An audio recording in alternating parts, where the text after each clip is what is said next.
porque é realmente um saco. É tão difícil e extenuante que o faz literalmente questionar quem você é como ser humano. Então o que descobri sobre as pessoas foi: o que as fazem desistir é pensar demais na situação futura. Então, no treinamento da Marinha, a temperatura da água é parecida com a do Oceano Pacífico. É congelante. Você fica de pé o dia inteiro, a noite inteira por 70 e poucas horas, talvez mais de 80. Sua mente se pergunta, por que?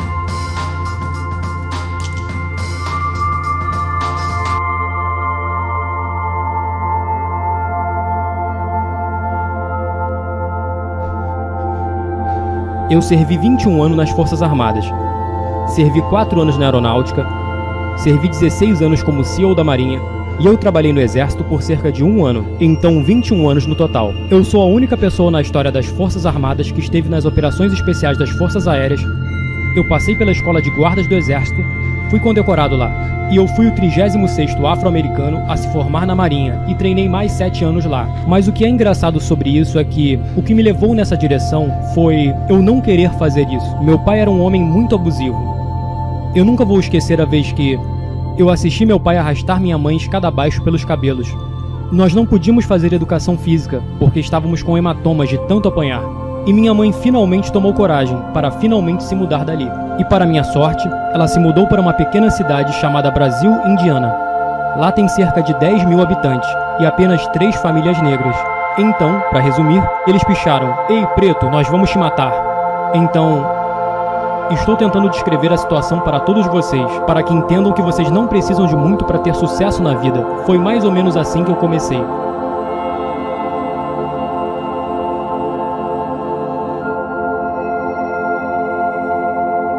Bem, eu não era muito talentoso. Eu me formei como o segundo pior aluno da minha classe. Eu não fui muito à escola porque eu era, constantemente espancado. Sofria bullying constantemente, então me tornei muito inseguro. E o único talento, sim, eu chamo de talento, é um grande dom que eu tenho. Eu tenho sempre ouvido essa voz na minha cabeça. E a voz vem de Deus. Eu era uma pessoa muito insegura. Culpava todos por não chegar a lugar algum. Eu culpava as pessoas que me chamavam de preto, culpava meu pai por me bater, culpava minha mãe por não ter estado lá. Na vida, as pessoas têm suas próprias dores, feridas e dificuldades às quais estão passando. E como uma criança jovem, você não entende isso e culpa todos pelo que você está passando. Mas a única coisa que eu digo é que eu nunca culpei Deus. E eu não sei porquê de não ter culpado Deus. Então sempre dei todo o crédito a simplesmente não botar, a culpa em Deus. Sempre assumir quem eu sou. E foi quando eu comecei a me culpar, por culpar todo mundo, que eu comecei a ter sucesso na vida. Eu não tinha mentores, não tinha nada, mas eu sempre tive Deus. Aos 16 anos, eu comecei a raspar a cabeça. E eu poderia mentir para todos vocês agora mesmo, e dizer mentiras sobre quem eu era e quem eu não era. Mas aquela imagem no espelho nunca mente para você. E eu sabia que o único jeito de consertar quem eu era seria passando de alguma forma pela fornalha da vida. E o militarismo se tornou essa fornalha. Eu tinha muito medo de pular de aviões. Eu tinha muito medo de atirar com armas.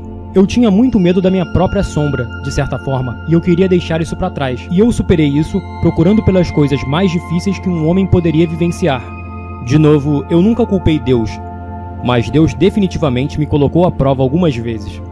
Então, eu estava nas Forças Aéreas e estava tentando entrar nas operações especiais. E já estava quase conseguindo, Eu estava terminando o treinamento, e eles descobriram que eu tinha célula falciforme. Essa doença me desqualificou de entrar nas operações especiais aeronáuticas. Então eu lutei com a Secretaria de Defesa. Eles travaram meu treinamento e mandaram começar do zero.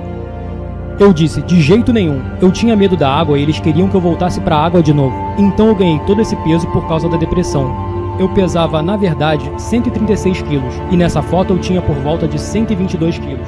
Um ano depois eu estava em casa, e eu vi esse show no Discovery Channel, dos marinheiros passando pela Hell Week, e eu falei sobre isso enquanto me olhava no espelho.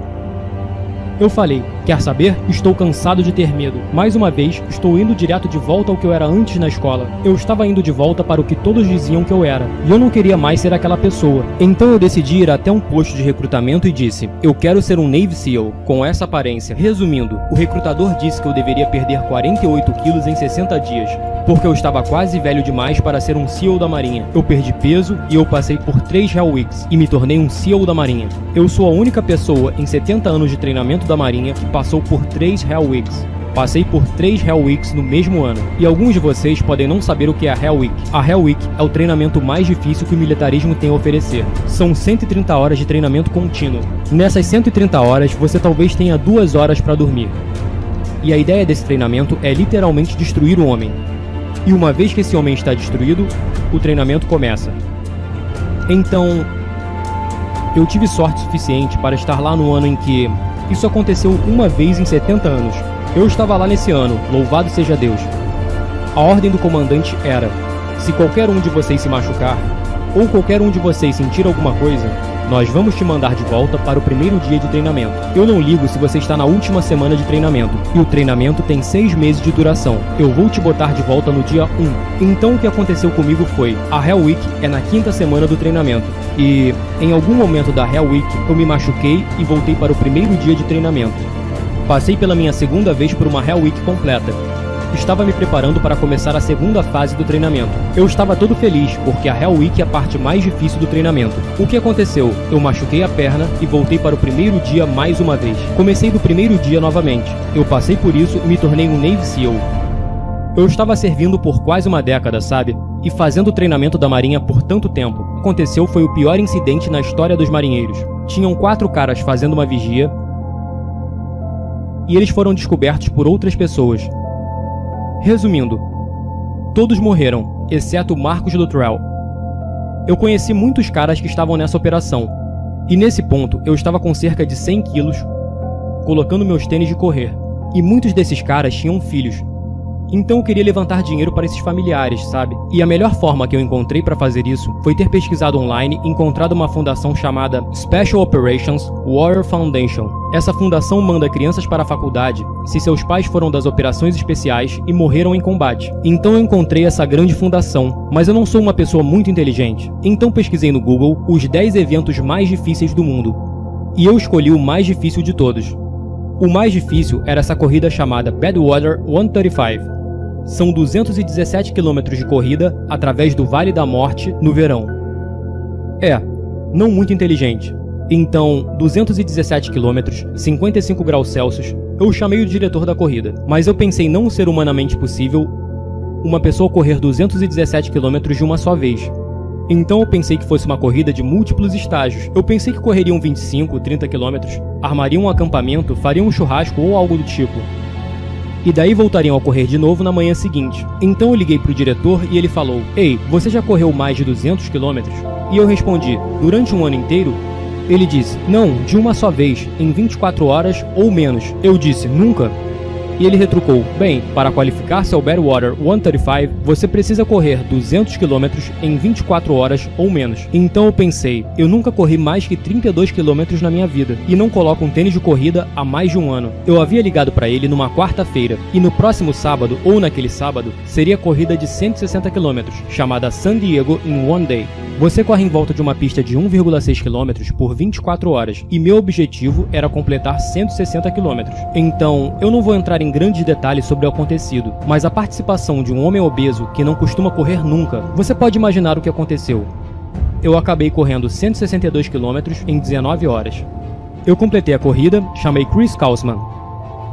Ele disse: "Eu sei o quão mal condicionado você esteve, então você não está pronto para a corrida mais difícil do mundo." Então lá estava mais uma corrida que eu poderia fazer para provar ao Chris que eu queria fazer essa corrida para levantar dinheiro. Eu tive que me apresentar na linha de largada dessa corrida chamada The Hurt 100. Essa corrida era muito conveniente para a situação, porque na época apenas 27 pessoas tinham completado a corrida.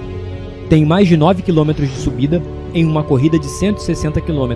É o equivalente a escalarmos o Monte Everest e nós adicionarmos 160 km à conta. Então, basicamente, eu fui à linha de partida da corrida com uma tala nos pés. E eu completei essa corrida e fui fazer a Badwater 135. O que não contei a vocês foi, na minha terceira semana no inferno, então, quando você passa por uma semana no inferno, dizem que você perde 5 anos de sua vida. Então acho que estou quase expirando nesse mundo, certo? Mas, basicamente, quando estava passando pela terceira semana no inferno, eu não tive muito tempo para curar meu corpo. Então os oficiais, o pessoal no comando disse: "Ei, David, você sabe que esse é seu último ano para tentar passar?" E simplesmente minhas pernas estavam quebradas por fazer o treinamento da marinha pela terceira vez. E eu descobri que precisava literalmente usar fitas de compressão. Fitas de compressão são fitas que atletas usam para prevenir os tornozelos de saírem do lugar. Eu usei as fitas dos meus pés até minhas panturrilhas. Isso fez com que meu pé não dobrasse. Então eu meio que corri flexionando o quadril. E a primeira hora de corrida era muito dolorosa, mas então meus pés ficavam dormentes e eu conseguia fazer todo o treino desse modo. Foi assim que eu passei pelo treinamento da Marinha. Eu estive em todos os treinamentos de operações especiais, Delta Force, Rangers, Air Force Special Operations e Navy SEALs. Independentemente o quanto uma situação estiver difícil, vou querer ir até o fim para ver quem é David Goggins. E muitas pessoas desistem, porque é realmente um saco. É tão difícil e extenuante que o faz literalmente questionar quem você é como ser humano. Então o que descobri sobre as pessoas foi: o que as fazem desistir é pensar demais na situação futura. Então, no treinamento da Marinha, a temperatura da água é parecida com a do Oceano Pacífico. É congelante. Você fica de pé o dia inteiro, a noite inteira por 70 e poucas horas, talvez mais de 80. Sua mente se pergunta: por que raios eu estou fazendo isso? As pessoas que terminam o treinamento são as pessoas que apenas falam em suas mentes. Roger that. Então se o instrutor me dissesse: "Ei David, pule na água, rasteje, faça 1000 flexões", eu não pensava, porque parecia muito idiota, sabe? Você pensa sobre a ordem e diz: "Eu não vou fazer isso. Eu vou pra casa, tomar um banho quente, beber café, comer um donut, vai ser mais confortável." Então, quando você pensa demais, você se torna muito fraco. E pensar é bom, mas às vezes pensar é ruim. Então eu inventei esse slogan: Roger that mentality. Roger that mentality é a mentalidade que quando alguém te manda fazer algo, você simplesmente faz. Você não pensa sobre nada, diz "entendido" e não pensa demais. E antes que perceba, aquela tarefa está cumprida e você pode seguir com sua vida sem ter pensado demais. Você se torna bem-sucedido. Essa voz na minha cabeça continuava me assombrando sobre o que fazer. E se eu fizesse errado, a voz continuava lá. Eu pensava: pelo amor de Deus, me deixe em paz. Estou tão cansado de pegar o caminho difícil. E esse caminho difícil, na verdade, era Deus, meio que me guiando através de toda a minha vida. E eu percebi que todos me perguntam como eu consegui chegar onde estou hoje sem ter um mentor, sem ter todas essas grandes coisas que as pessoas acham que precisam para ter. Sabe, as pessoas acham que você precisa ter os melhores pais e dinheiro e a melhor educação e um grande talento de atletismo e muitas outras coisas. E eu percebi, sabe, que eu sou tão grato por eu não ter deixado essa voz, porque a voz me guiou para onde estou hoje. E por mais doloroso que tenha sido seguir essa voz e sempre dizer às pessoas os erros que cometia, eu me desculpava e tomava para mim a responsabilidade. Foi essa voz, especificamente, que me guiou até aqui. E essa voz era de Deus, então eu dou todo o crédito a Deus. Mais uma coisa, lembrem-se, tudo o que vocês precisam é tomar fôlego. Eu conversei com pessoas que foram explodidas, pessoas que não tinham as pernas, e todos querem saber, sabe, encontre o seu 100%. Não é o meu 100%, é o seu 100%. Seja quem você for, encontre seu 100%. Tudo o que você precisa para ser grande é tomar fôlego. Você não precisa de muito talento, você não precisa de qualquer outra coisa.